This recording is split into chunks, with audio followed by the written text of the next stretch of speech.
Jenna.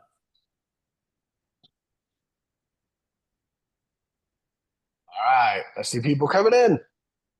Hey, everybody, welcome to our September masterclass. My name is Jeremiah Taylor. I'm part of the team here at Movoto and Ojo. Heller, I feel like we should, instead of asking people where they're joining from, we should ask a new question today. What question should we ask today? Like, what's your We favorite breakfast food?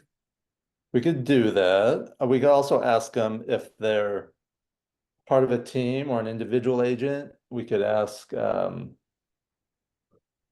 who's more going to. interested. I'm more interested in bacon than business this morning, but I like where your Apparently, head's you at. haven't had breakfast yet. No, I haven't had breakfast yet. The We could ask them who's going to sign a contract today. Oh, there you go. I like that one. Okay, cool. So if you just joined, there's almost 100 of you here. My name's Jeremiah Taylor. It's my friend Chris Heller. We're part of the team here at Ojo. Drop into the chat and tell us. Well, RJ already told us where he's from. Tell us if you're part of a team or if you're an individual agent. We're going to change it up. We're going to see who's listening. Sean's listening. Josh is an individual. Adrian is part of a no team. Team, Nicole team, Corey team, Tanya team. Awesome. Like 50-50. Individuals, yeah. My quick math, just me. Denise Kelly's a just me. I saw Claudia as an individual from Miami. Team Yeah, I just exit saw a realty. familiar name on there. Who, where? I saw an agent in Austin, Texas that I know very well. Oscar Garza? No, right below Oscar Garza. Or at least on my screen, it's right below. Oh my goodness, Allie Heller. How you doing? Allie Heller sold me my house in Austin. I heard she was well trained. That's what I heard Not too. I don't know if by who though. not by yeah, it wasn't by Chris, to be clear. Awesome. We're going to get going here in just a couple minutes. For those of you that just joined, my name is Jeremiah Taylor. I'm part of the team here at Ojo. We've got a great masterclass for you today. We're mixing it up. We're doing like a non-guest guest speaker and leveraging some of our in-house talent. So we're excited about that. Um, cool. If you just joined, tell us, are you part of a team? Or are you an individual agent?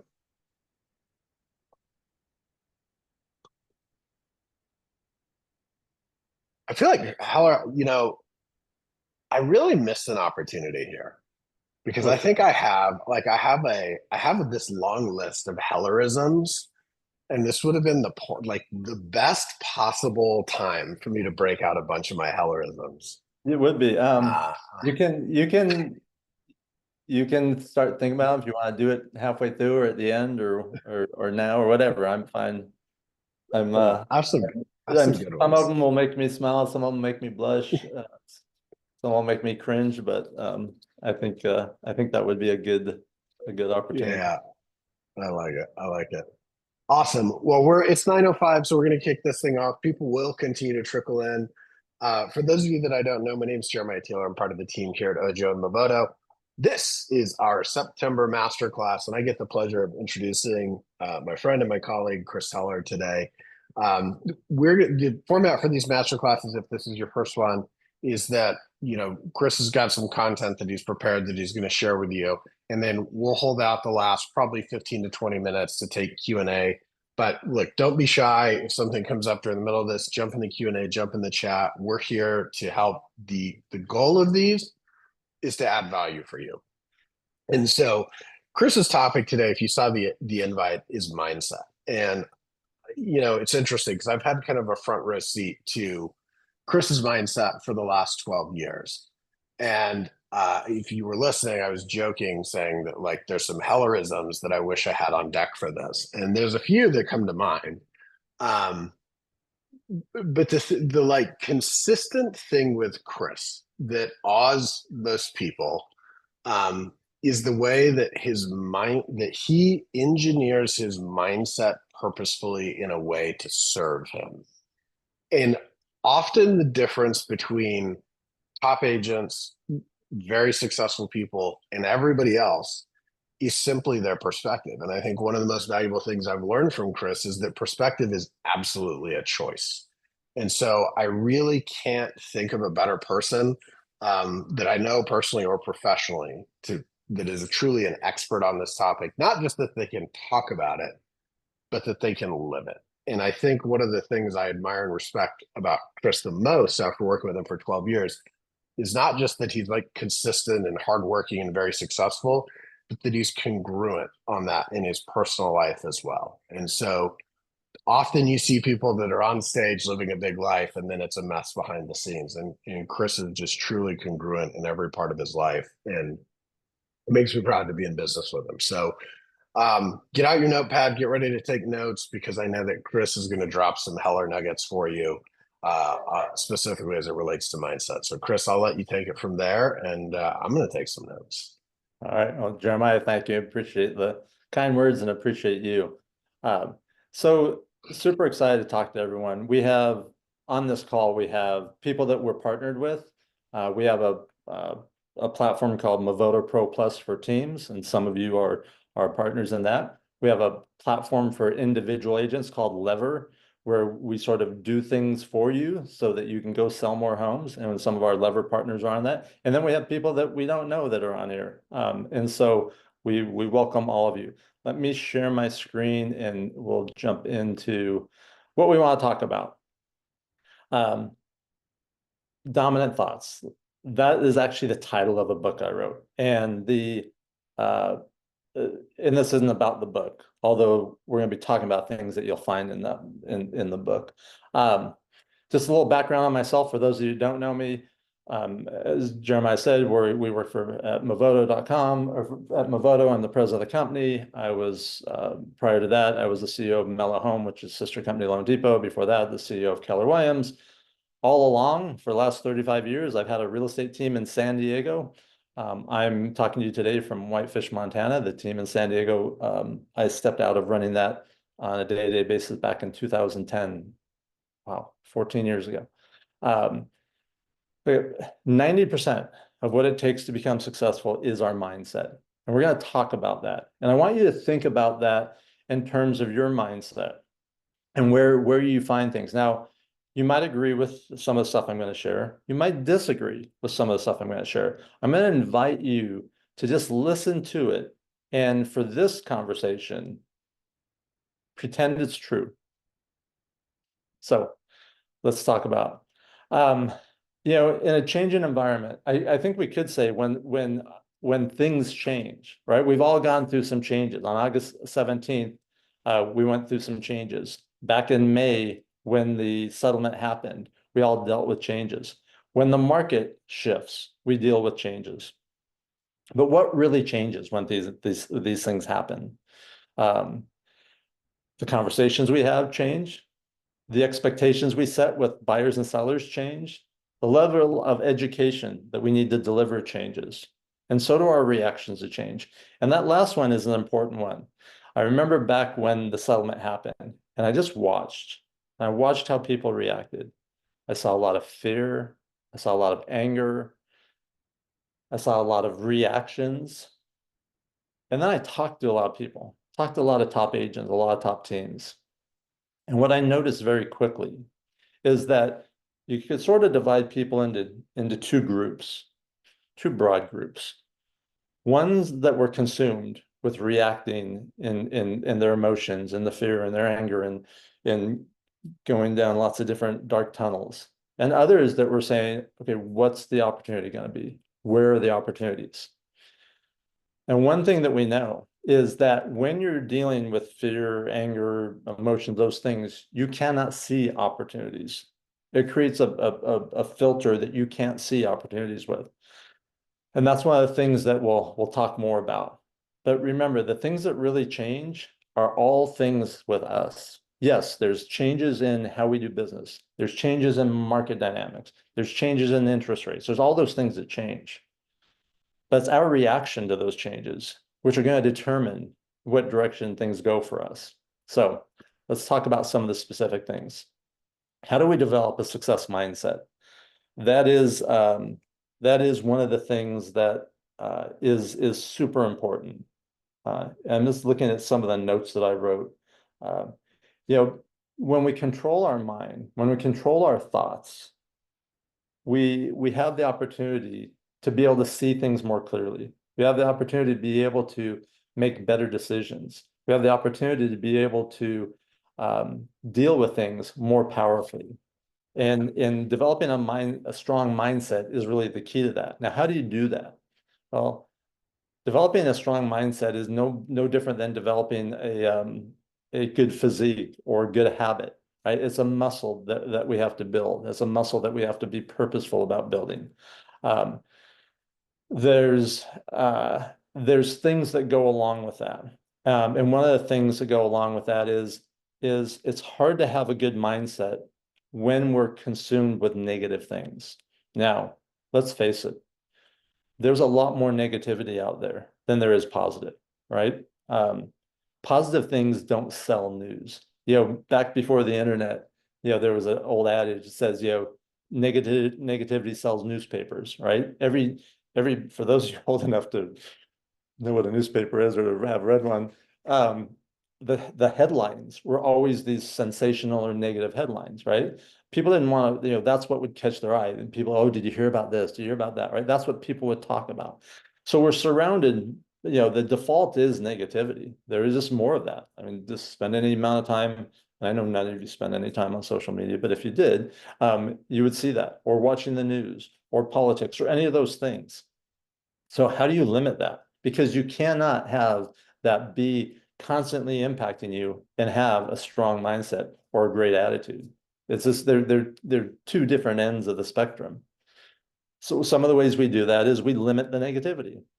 I'll share some of the things I do. I'll share some things I've been taught. I've had the best mentors that anyone could ever ask for or wish for in a lifetime, and been very fortunate to work with some great mentors.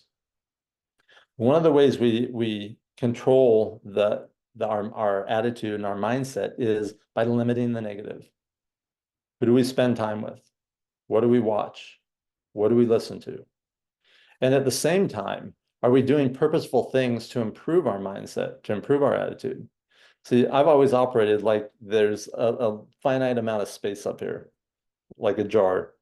And I can either fill it with positive stuff or negative stuff. So what do I read? What do I listen to? Who do I spend time with? Making sure those are all positive inputs. That if I fill the jar with that, there's no room for the negativity. Now, when you do that, it's much easier to get up every day and do the things we need to do, whether we feel like it or not. It's much easier to show up with the right approach, the right mindset. So limiting the negative and over-indexing on the positive is a critical step to developing a strong mindset. Then there's other ways we do that. One is by what I call not listening to our wants and our don't wants. Now, how many of you every day know what you should be doing? Right? And then some of the things that you probably know you should be doing is generating business or following up on business. But how many days do we actually do that? See, for 26 years when I was actively selling, I never missed a day of doing lead generation and lead follow-up. People say, how do you do that? How do you do that? That was just part of the muscle I built, part of the discipline that I built. And one of the ways I did that is I didn't listen to my wants or don't wants. You see, there were many days when I would be making phone calls, cold calling expireds, FSBOs, out of area owners, whatever it was. And I would have the thought, I don't want to do this. I don't want to make another call. I don't want to talk to another person. Or, man, I really want to be fishing with my friends right now. Or I really want to be at the beach. Or I really want to do this. And the next thought I was have is I don't listen to my wants or don't wants. I do the things I need to do to accomplish the things I want to accomplish so I achieve the goals that I've set for myself. Now, I said that fast, but the key is I had goals that were very important to me. And they were more important than that thought of I don't want to, or I want to go do this. Because I knew if I listened to the devil or the angel, that I wouldn't accomplish the things I needed to accomplish. And if I didn't do that, I wouldn't reach my goals. So one of the an easier way to not listen or be at the effect of your wants and don't wants is to having a goal that's important enough that you're going to do what you need to do, even when you don't feel like it, even when you don't want to. Now, because I have this on my screen, I can't see any of you. If there's questions or anytime, Sarah or Jeremiah, let me know if there's questions. Happy to jump into those, or we can save them for the end. Now I mentioned this word earlier, discipline. This is one of my favorite quotes, and I think it's as accurate as anything out there in the universe. What is self-discipline? And I think there's a lot of negative connotations about discipline, right? Certainly if you're a kid or a parent, discipline has negative connotations, right? But as adults, as professionals, as business people, as salespeople, discipline is a muscle that we can build that allow us to be more effective at doing the things and the activities we need to do to be successful, to get what we want. Now, how do you build that? How do you create discipline? Well, you do things that are hard for you to do, and you do them repeatedly until they become easy. Think about getting in shape, going to the gym, exercising, walking, right? When we first start, it's really hard. But after a while, it just becomes normal, becomes part of our routine. It's like brushing your teeth, when you wake up. It's like getting dressed, right? Those are things we just naturally do. Now, as a kid, we had to be told to do those things, right? We had to learn the habit. So what's an area where you know that discipline would help you? See, for me, it was easy.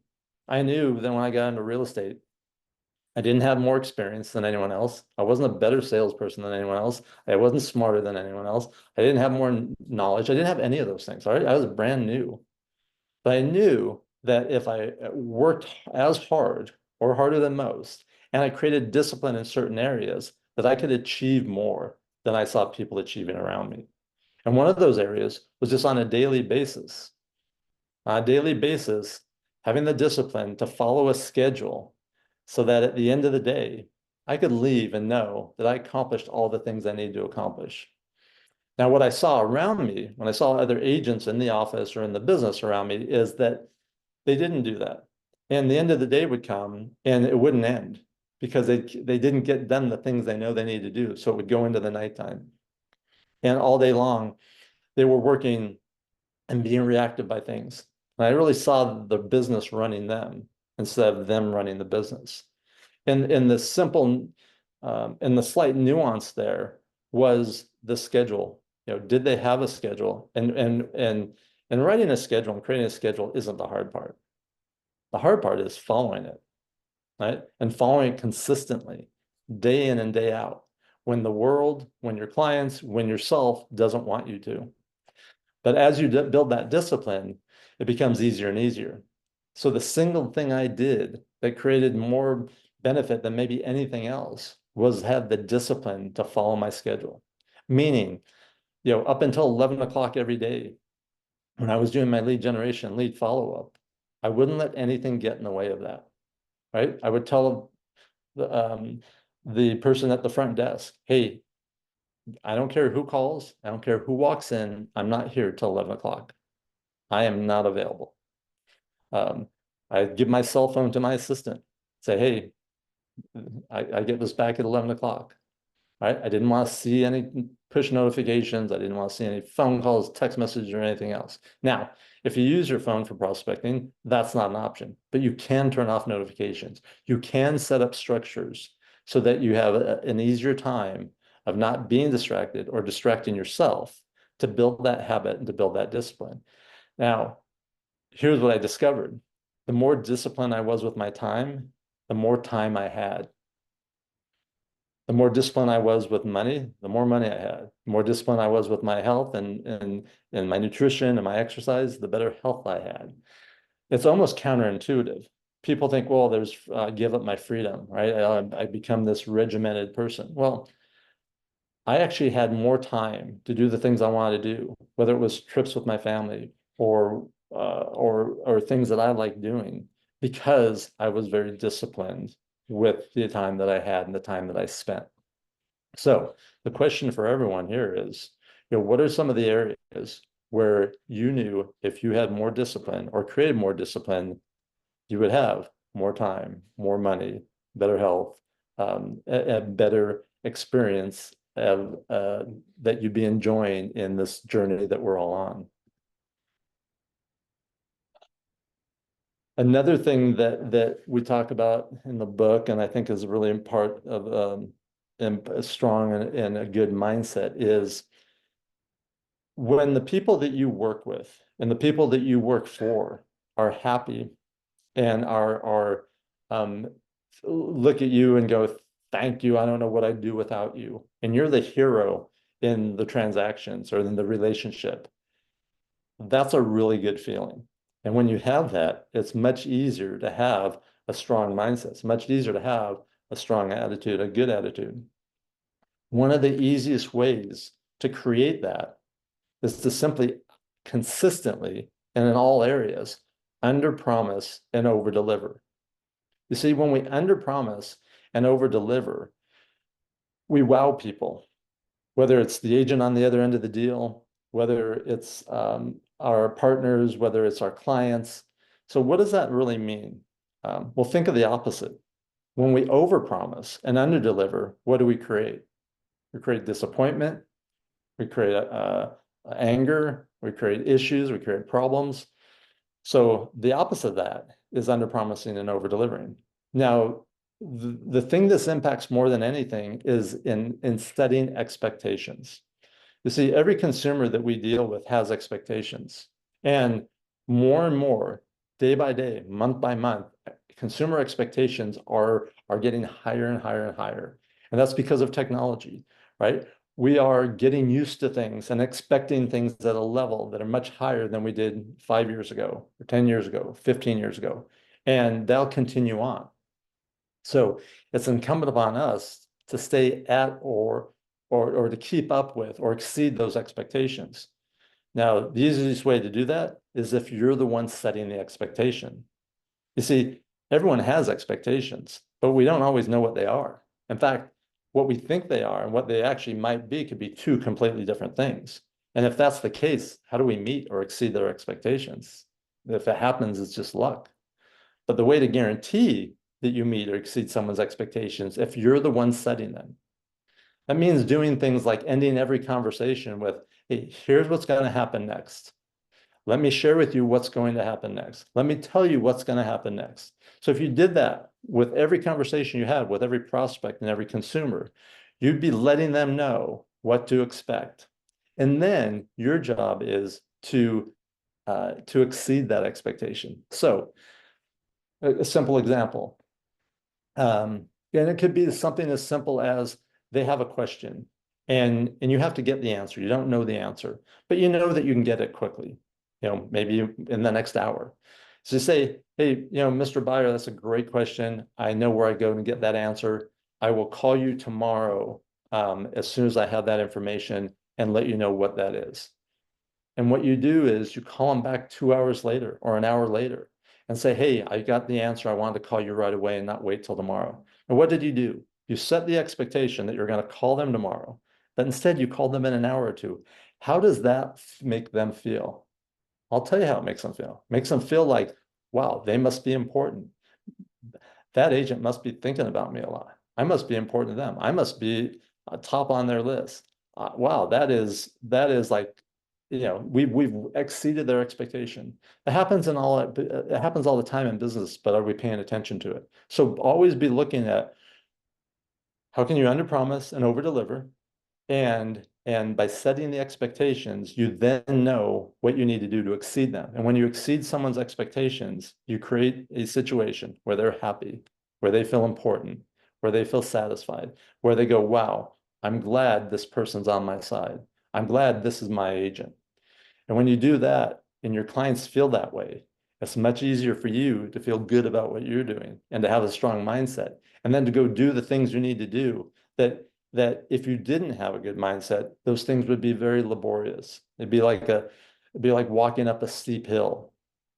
But when you're feeling good and you have people that are happy around you because of the job you're doing, and and you've created, wow moments for clients, climbing that hill is like going downhill. It's just that much easier. Another really important concept in building a strong mindset or a mindset for success is to not worry about what others think. And this is a hard one, right? Because for a lot of us, we get consumed with what other people think. Um, that's why sometimes we spend more time on social media than we should. Um, what does this really mean? At the core is it doesn't mean I don't care. Doesn't mean that it's not important, but I'm not going to be run by it, right? I can tell you early in my career, when I was spending 5, 6 hours a day doing nothing but generating leads and doing lead follow-up, other agents would be like, what are you doing? At the end of my first year, when I hired an assistant and 80 agents in the office, none of which had an assistant. Back then, no one had assistants. And they said, who do you think you are? The president or something, hiring an assistant? I was like the youngest agent in the office. I'm brand new. I was like, well, you're spending the last 4 hours stuffing envelopes. I'm going to hire someone to do that for me so that I can go talk to more buyers and sellers. Right? It was just common sense for me. But wasn't worried about what they thought. If I was, I wouldn't have done that. I would have been like, oh yeah, who am I? Why am I hiring? I shouldn't do this. Right. So in every aspect, in every opportunity, if we cannot be consumed or worry about what other people think, we'll be able to move faster. You'll be able to move quicker in the right directions.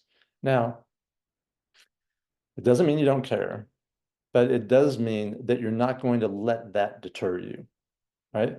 And here's the thing. People are going to think what they're going to think regardless, right? People are going to judge you regardless. Right now, I'm being judged by, 100 people or how many are on here about how I'm talking, what I'm saying, how I look, all those things, right? If I was worried about that, could I even focus on having this conversation? Right? Not worrying about what other people think is one of the keys to being successful and having a strong mindset.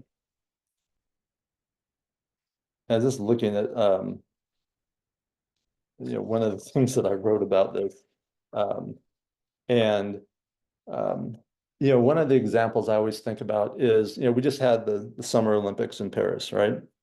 If any of you watched that, whether it was a swimming event or a track event, the people that won the races, the people that won the gold medals, were the ones that operated like they had blinders on. So in a 100-meter sprint, I promise you, no one who won the 100-meter, won a gold medal, was looking at their shoulder to see what the others were doing.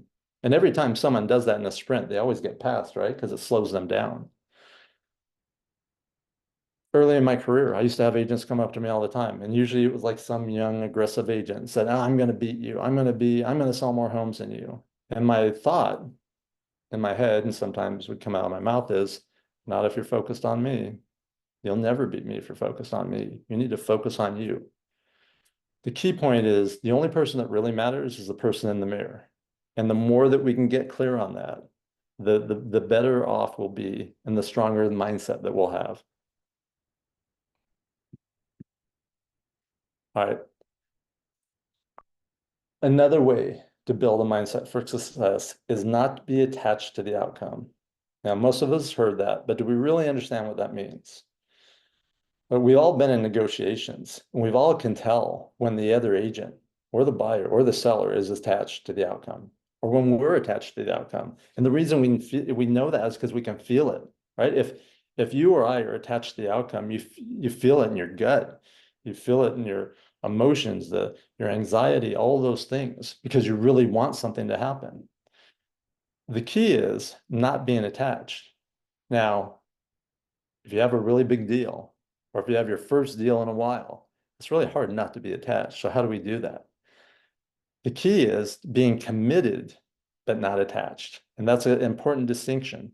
This distinction between commitment and attachment is nuanced, but very strong. So what do I mean by that?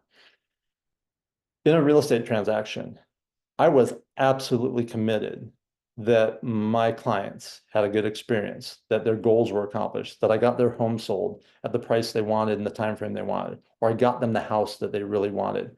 I was 100% committed to that, but I wasn't attached to it. If it didn't happen, I wasn't ruined. Like we've all seen agents who lose a deal at the last minute, for whatever reason, something out of our control. And we've seen agents that have just, or maybe it's the person in the mirror, is just crushed, right? Like you're just out of the game. You know, uh, 3 or 4 days of in the dumpster of like, oh my God, I can't believe that happened. What am I gonna do? How effective are you during those 3 or 4 days? I'd see agents that lose a deal and I'd be like, hey, has anyone seen John? No, no, I haven't seen him. He lost that deal last week. No one's heard from him since. Like someone should check on him. Like, it's okay.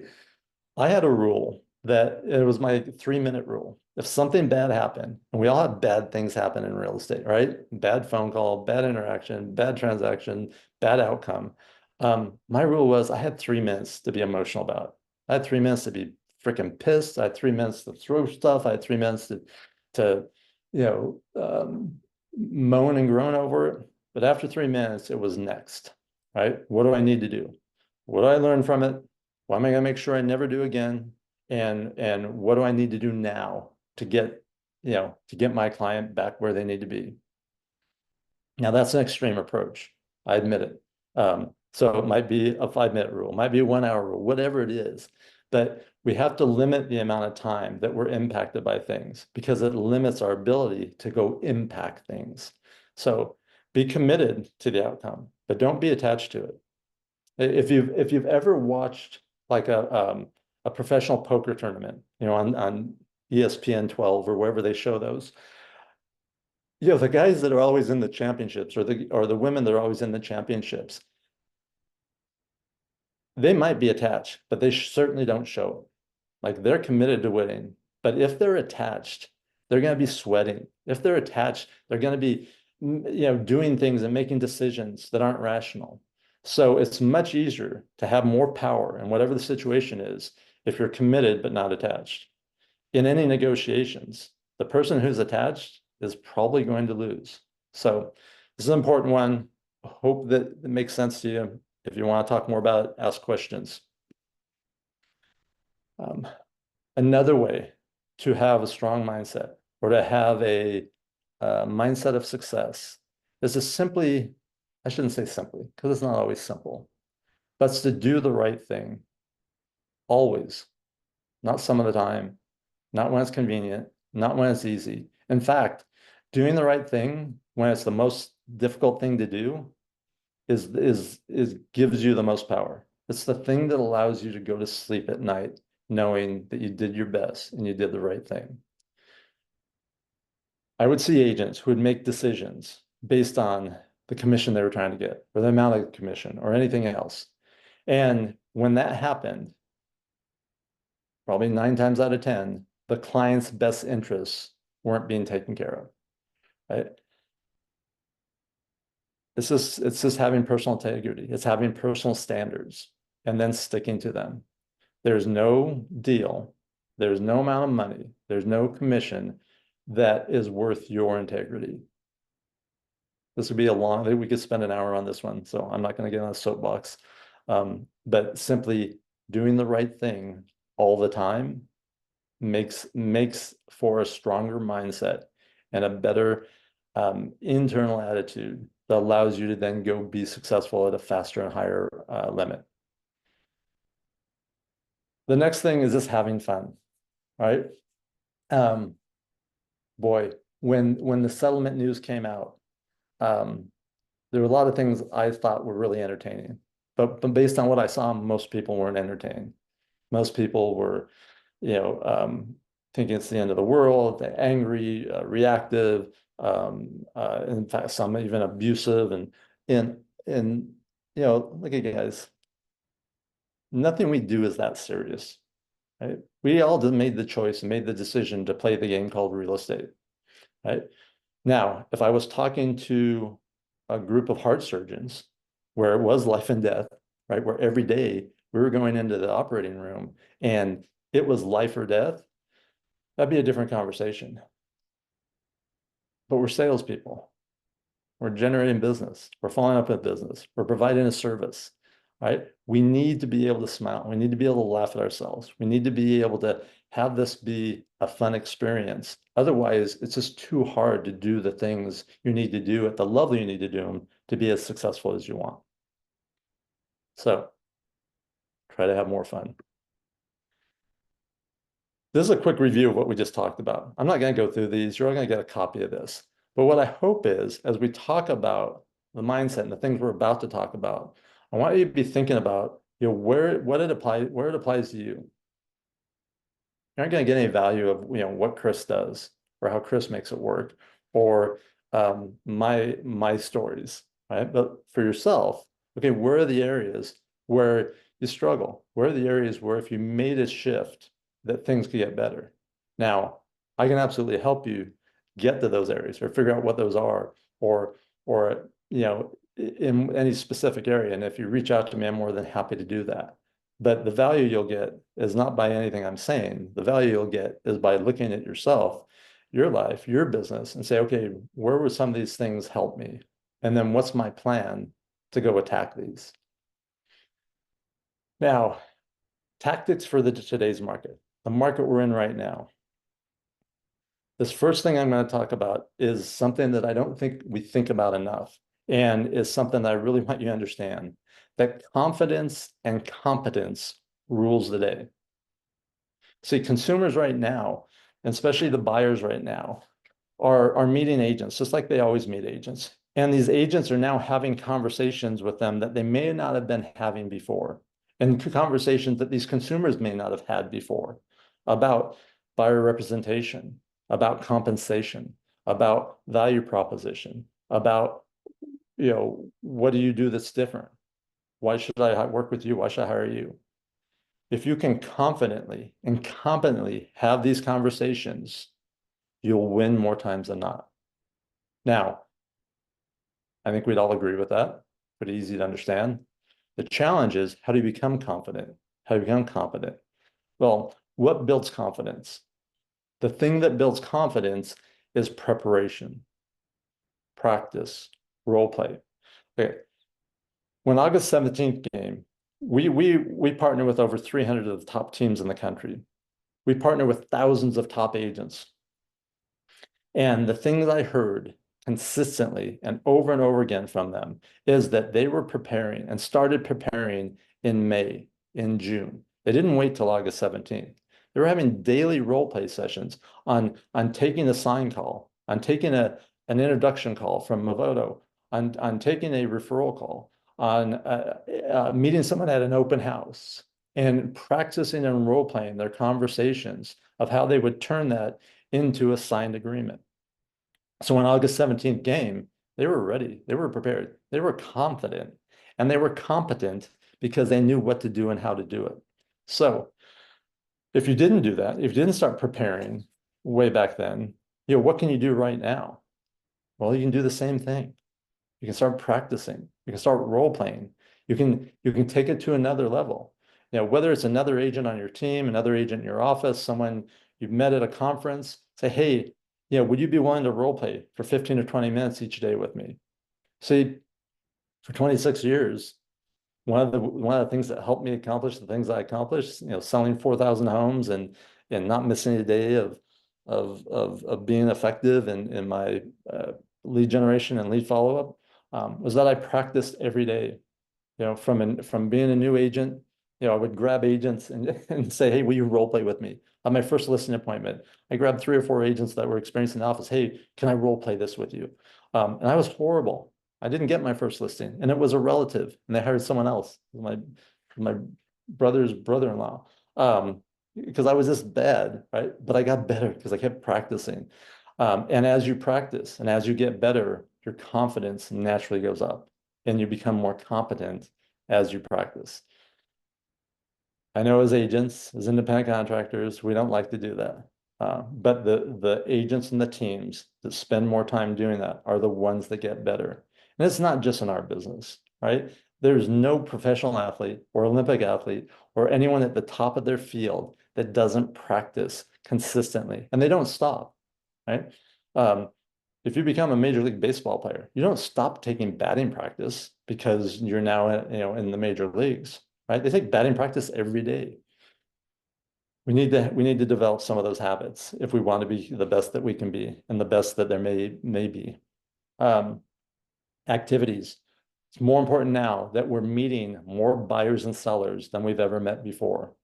For the simple reason is that these buyers and sellers are now going under contract with agents. And it is a land grab, right? If we all said, hey, there's in any given neighborhood or any given city, there's 1,000 people that are going to list their homes in the next 90 days, you'd want to get as many of those as possible. Well, if there's 1,000 people that are going to buy homes in your city in the next 90 days, how many of them do you want to have representation agreements with, or buyer broker agreements with, or working with you? As many as possible. So we need to increase our activities so that we can meet more people than we've ever met before, to be able to present our value proposition, to be able to tell them and share with them the advantages that you can give them and what you do that's different, and why they should work with you.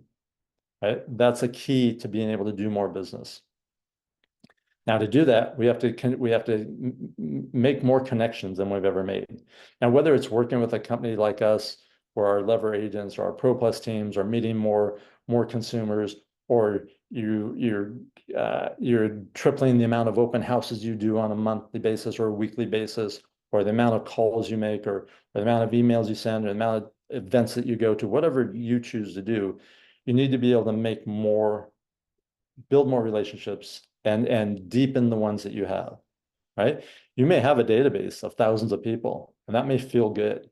But if you're not deepening those relationships, if you're not providing value to them, and they happen to go out and stop into an open house or see a property that they've always been really curious about and contact an agent and go look at it because they hadn't heard from you or you weren't top of mind, and someone else builds a relationship with them and they sign an agreement with them, they have no value in your database anymore. So make sure that we are continuing building new relationships and then deepening the ones we have. And the best way to deepen a relationship of any type is to provide value, right?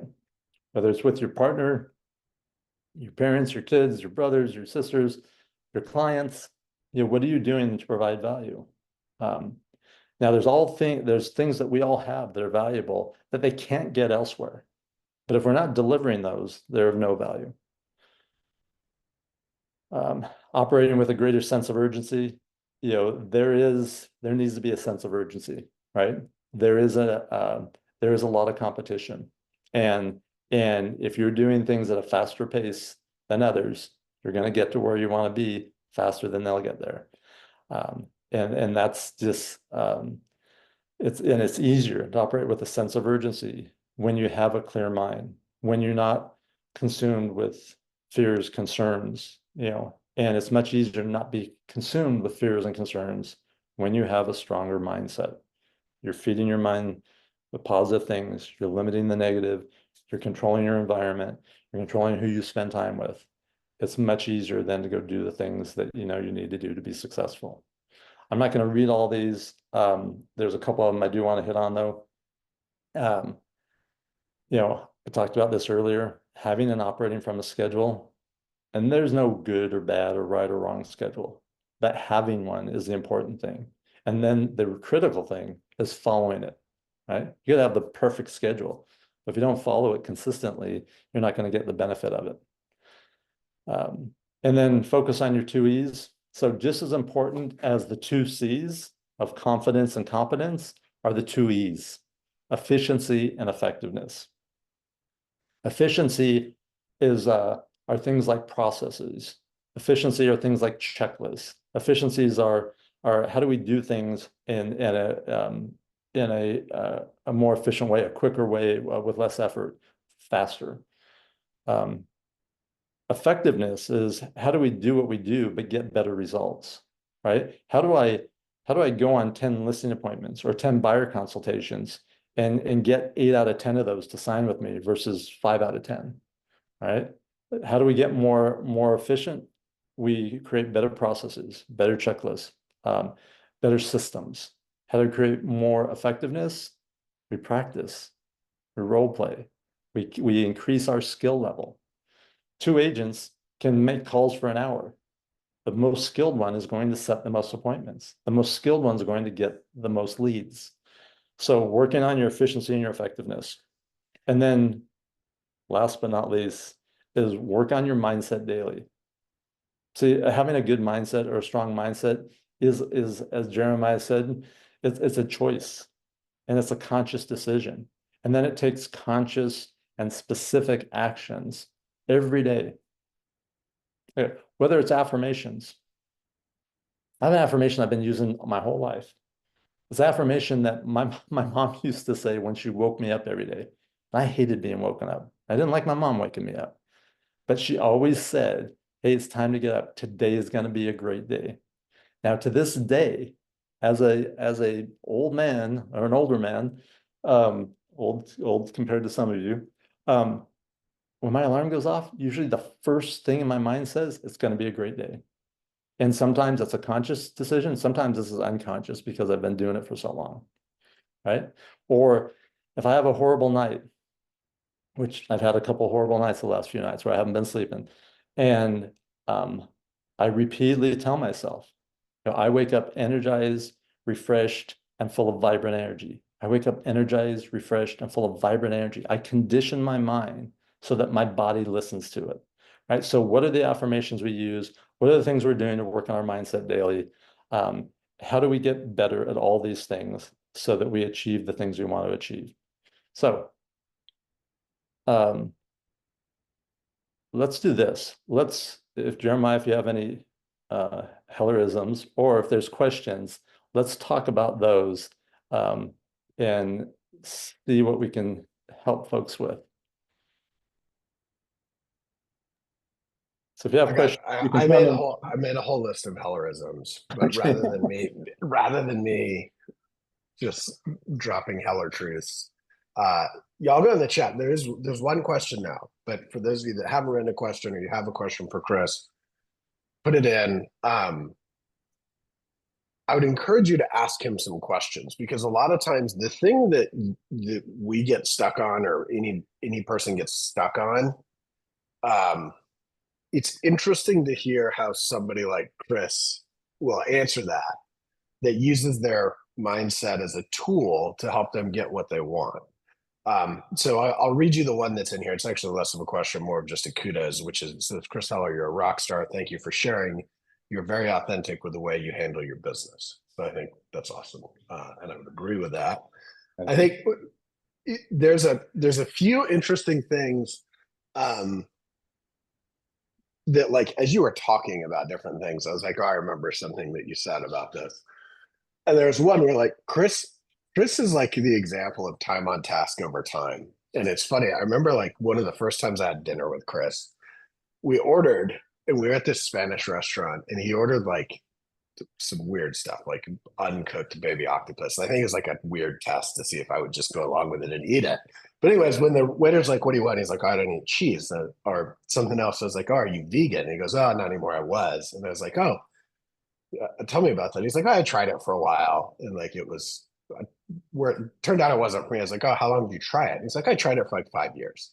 And I was just like so shocked by that because like when somebody says I tried something, they don't try it for 5 years. But that's like, it's funny because that's how you are. Is like when you're like, oh, I'm gonna just try something, it's like you just stick with things in a different way than other people do. And then I have a second one. We were like doing a class or something. And there's a lot of people there. There's like 100 people in the room. And somebody came up to you, I don't remember who it was, and they asked you, like, Chris, like, I don't know how you just do that. And like, don't you ever worry what people think about you?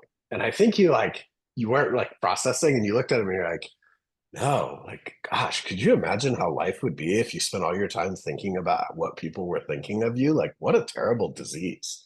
And like, I'll just never forget that. And it was hilarious because I think you half meant it and you were half joking. Um, but it's like you just have made this decision in life that like you'll only let things that serve you in. Um, and then I have a third one, and this was like a very real personal lesson. I was talking to you about something, I can't remember exactly what it was. And you're like, hey, like why are you negotiating with yourself? And it was like it was so obvious to you, and I don't remember what it was, but it was this thing where it was like I think you used the example of like getting up in the morning. Yeah, I think a lot of times people like your alarm goes off and you hit snooze and you're like, gosh, I know I should get up, but I don't want to get up. And that's when I say, like, why are you negotiating with yourself? That's you negotiating with yourself. Like, just get up and do the thing you want to do. And that's one of the more valuable things I've gotten from you is like, just like, why don't negotiate with yourself? Just like do the thing you know you need to do, and then you can do the other thing that you want to do later rather than like having to choose. Just do both. Yeah, it is a thing. I actually so I wrote the book I mentioned, Dominant Thoughts. I'm writing another one. The next one, um, I actually reserved the name negotiatingwithourselves.com because Look at that. that is I see us as humans get so stuck in that and the amount of time and energy we waste instead of just making a decision and going forward or not having it be negotiable. Um, the thing about that you mentioned about what other people think about you. Um, if you've determined what's important to you and what you're going after, it's much easier not to be sidetracked or determined or detoured by what people think about you and not worry about you. And like here's the thing, and I learned this early on. Like I can't control what people think about me, right? I can control what I think about. And we've heard the adage of focus on controlling the controllables and don't worry about trying to control the things you can't control. And there's a lot of freedom in that. And there's a lot of and it's much easier to be, to have a clear mind or a stronger mindset when you aren't you know, concerned about that. Now, I will say this, if it's a friend, a relative, someone I have a lot of respect for, I do care about what they think, right? And I do want their feedback. And they know that I want it, and I get it all the time. And sometimes it's stuff I don't want to hear, and sometimes it is. But for a total stranger, to not be practicing or role playing because you're worried about what other agents are going to think or how you look is, why let that stop you? Yeah, there's a really good question from Adriana. How have you bounced back and or learned from a big setback or mistake?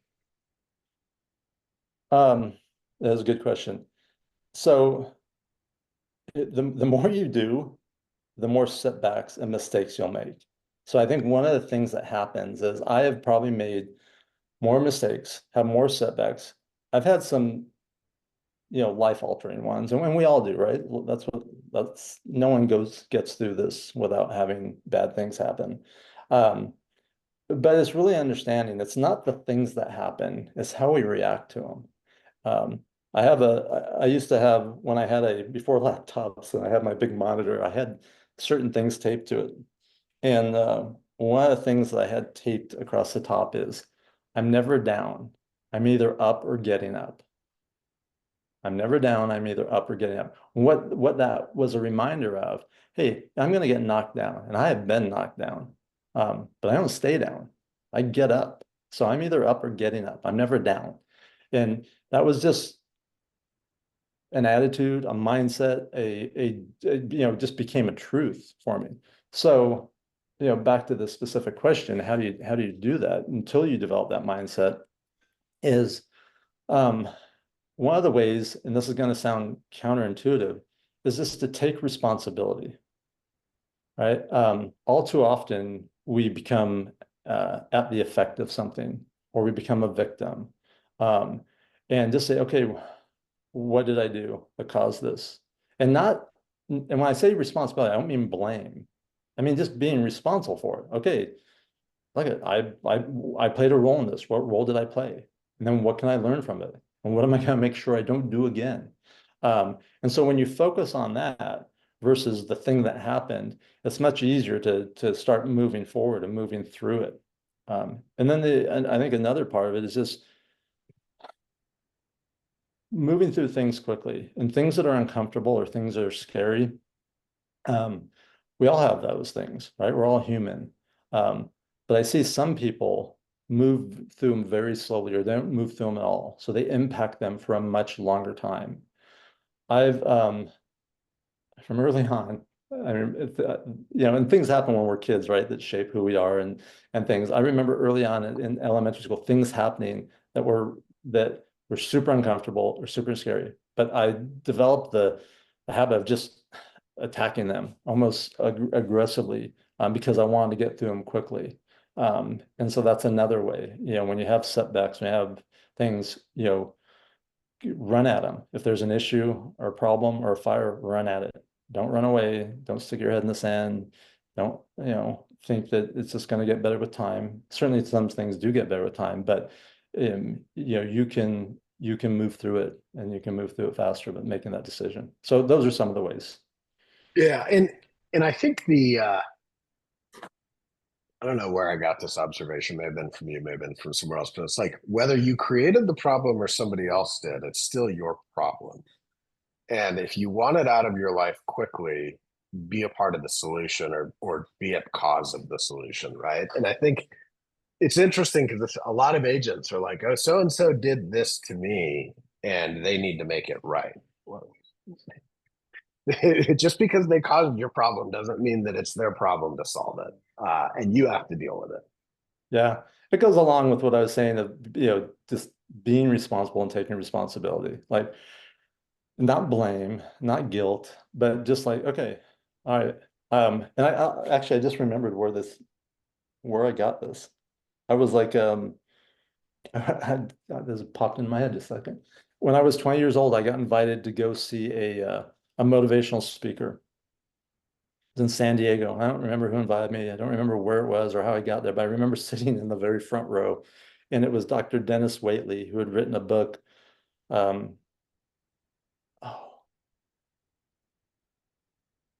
I'll think of it in a second. Damn, just lost the title. But anyways, at one point during his talk, he said, I'm going to write 10 two-letter words up on the board. And this is when we had chalkboards, right? Before whiteboards. And he wrote, if it is to be, it is up to me. Those are 10 two-letter words. And when he wrote that, it was like, like one of those scenes we see in a movie where everyone else in the room disappeared and the light hit me and the lightning bolt was like, okay, I'm responsible. Good, bad, or ugly. If it is to be, it's up to me. And if something goes the wrong way, okay, what role did I play in that? What do I need to do to fix it? What am I going to do to make sure it doesn't happen again? Because I don't like how this feels.